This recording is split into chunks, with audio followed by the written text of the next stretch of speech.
So,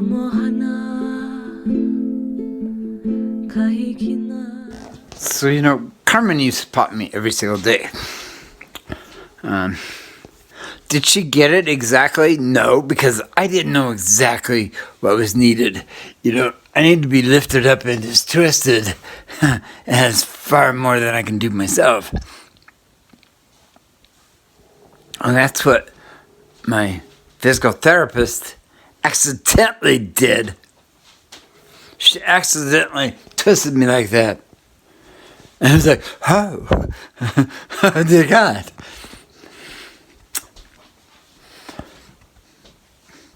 Carmen used to pop me like twice per day. She understood my pain.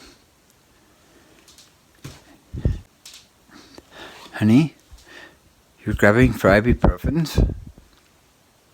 You must really be hurting.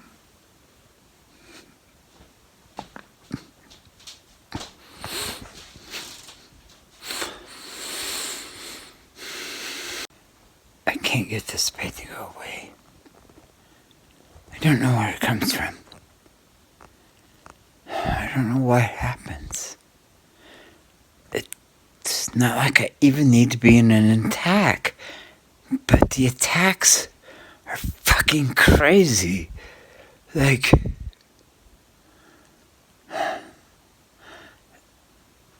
Well, anybody who doesn't understand this pain, I couldn't possibly I couldn't possibly make you understand.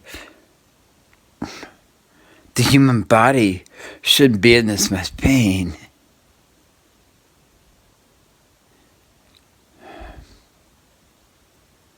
Mine is. I can't explain it.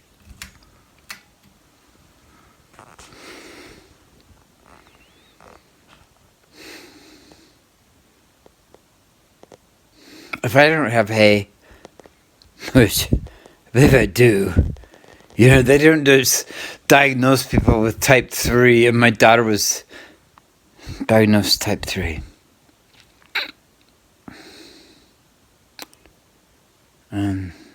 I'd never heard of it before. My daughter came back into my life after 15 years of being gone.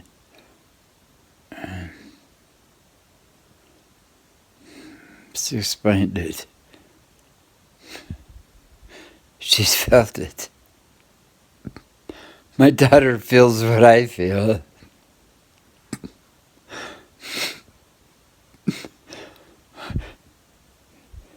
She tries to control it naturally, and God bless her for that. I can't. I can't anymore.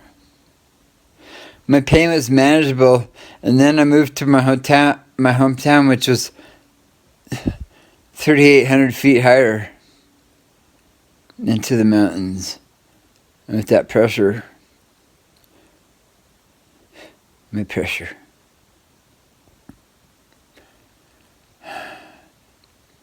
I can't leave my hometown because it's a beautiful fucking place.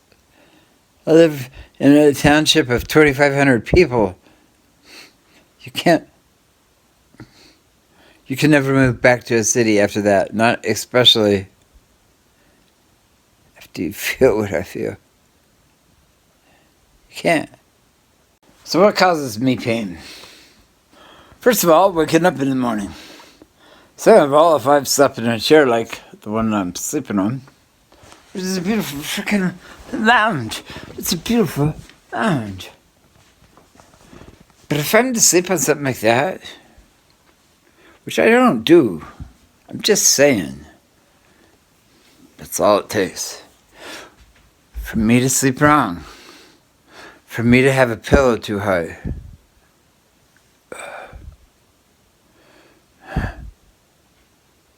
So, some days I wake up and my back is in.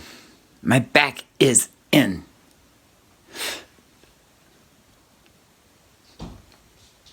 I can turn my head both sides.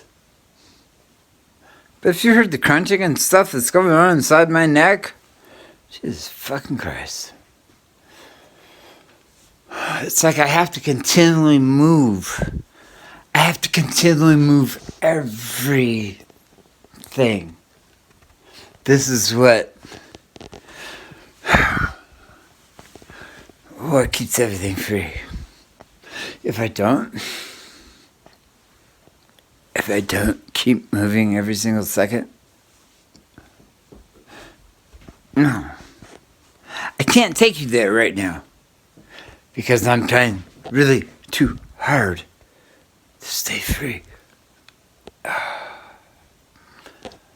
everything. Movement, movement, movement. Just keep moving, just keep moving, just keep swimming. This is what I have to do every single moment. If I feel the flow, feel the flow, feel the flow, feel the flow, then, but nothing stays. Not even the flow.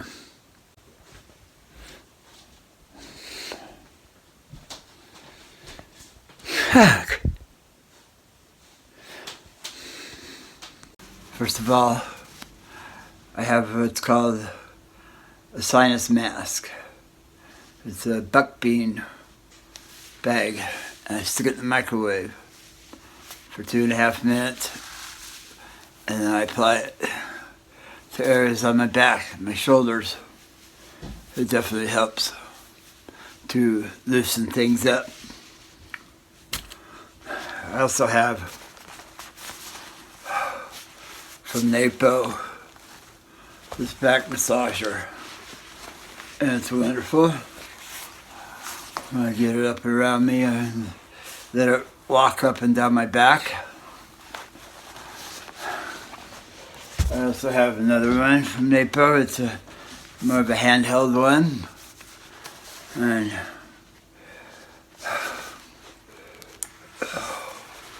it also applies heat.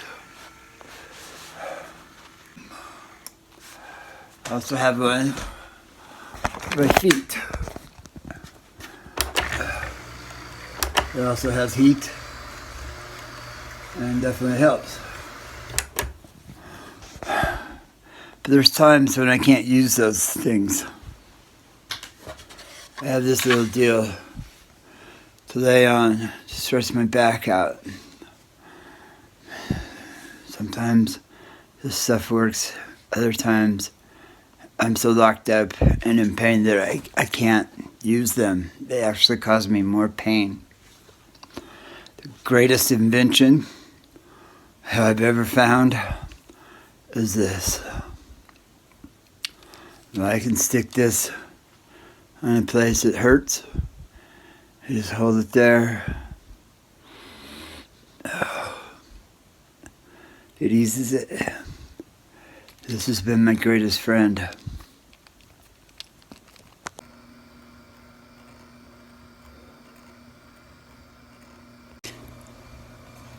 These are most of my days. Yes, I do have days that I wake up and I'm great, I feel fine, wonderful. But it only lasts for so long.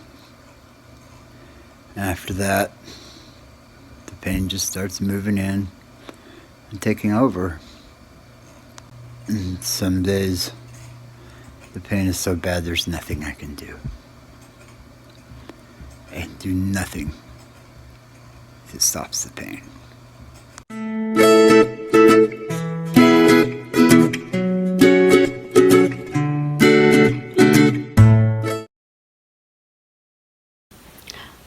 On May 8th, 2020, I was a designated driver to give William Woods, Billy, his ride for his surgery on his hernias.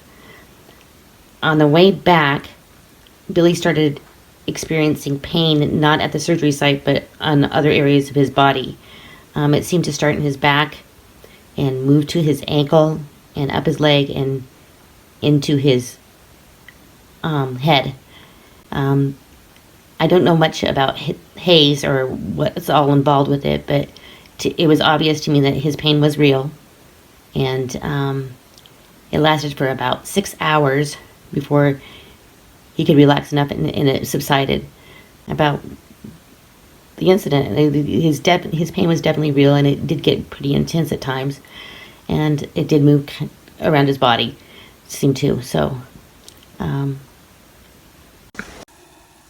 hot tubs, a bath with hot water.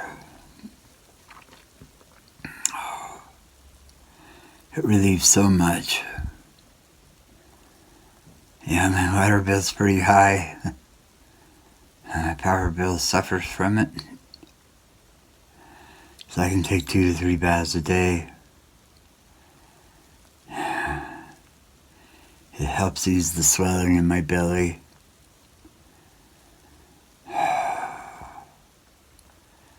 Makes it possible for me to relax enough. I am on gabapentin, 300 milligrams. I do 2 to 3 of those a day. Some days they work, some days not. I've been prescribed finally hydrocodone, and it's one of the pain medicines that my body can handle. I was put on oxycodone after my surgery, and it caused me to go into an attack for one. My body started itching and just crawling, and I had rashes from it, so I stopped taking that. I have to be really careful with the medicines that I take because my body reacts differently than most people. It's taken me almost a year to get my blood pressure down from 265 over 140 to the struggle to keep it at 120 over 80. And I constantly fight that. I, at one point, decided that what good was a diagnosis going to do me. And so I had considered not doing any more of the testing. However, I want the medicine. I hear it's working for people. And I know my daughter gets upset when I say, that I want pharma medicines. But after 58 years of this, I want the medicines. I want them bad. So, I'm going to contact my HAE specialist again and request that the testing resume. Of course, this has made it to where I haven't been able to work for the past 4 years. I was able to sell my house and buy a cheaper house, and had some money that lasted me for about a year. And for the past 9 months, I've been struggling. I've applied for SSI and just about got through all the testing when the COVID thing hit, and they stopped booking appointments. So I'm trying locally to complete my one last evaluation, and that is for my mental state. And believe me, this whole thing has affected my mental state.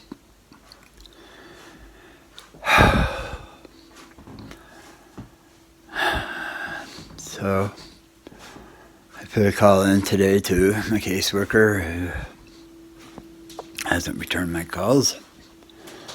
So by this afternoon, if I haven't heard from him, I'm going to call them and ask for another caseworker and get this evaluation taken care of in the next day or two.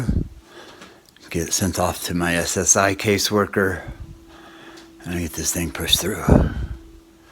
It's a lot of stress on me to watch my bills. The power bill right now is over $700.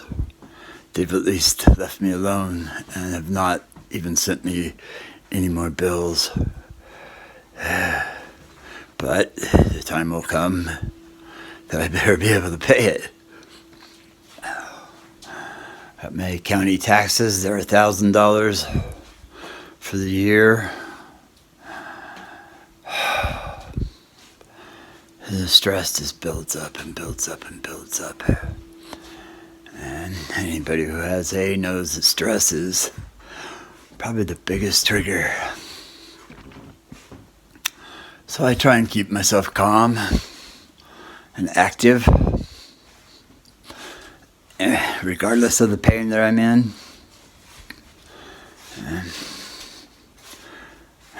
But I'm losing hope here really fast. I'm trying really hard to fight the fatigue and the brain fog,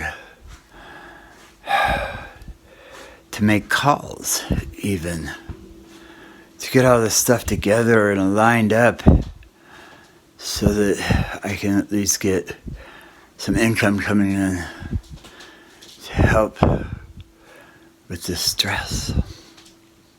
I have a really, really good doctor.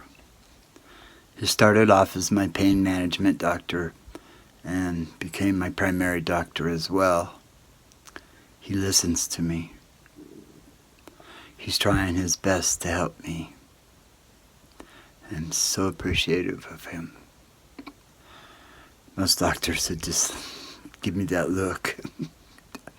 And as soon as they give me that look, I say goodbye. So thank you, my doctor. You have no idea how much you've helped me already. And let's keep going, please.